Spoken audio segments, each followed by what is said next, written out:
Questa è la storia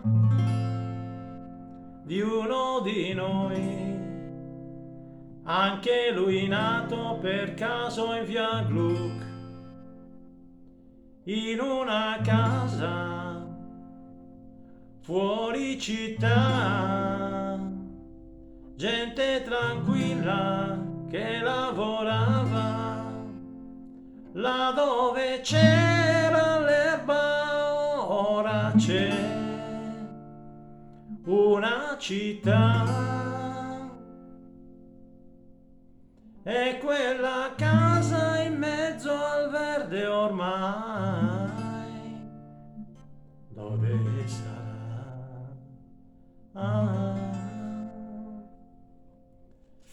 Questo ragazzo della via Gluck si divertiva a giocare con me, ma un giorno disse vado in città, e lo diceva mentre piangeva. Io gli domando, amico, non sei contento?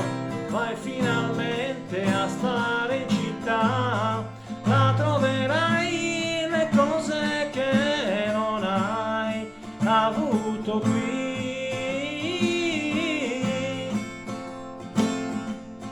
Potrai lavarti in casa senza andare giù nel cortile.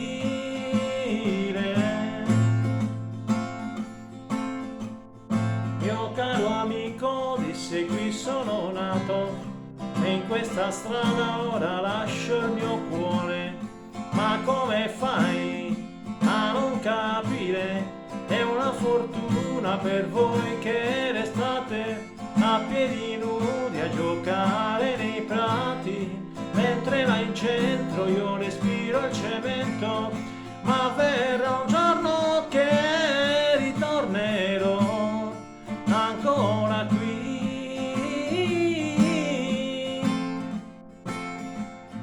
e sentirò l'amico treno che fischia così. Wow, wow. Passano gli anni, ma 8 sono lunghi, però quel ragazzo ne ha fatta di strada, ma non si scorda la sua prima casa. Ora coi soldi lui può comprarla, torna e non trova gli amici che aveva, solo case su case, catrame e cemento.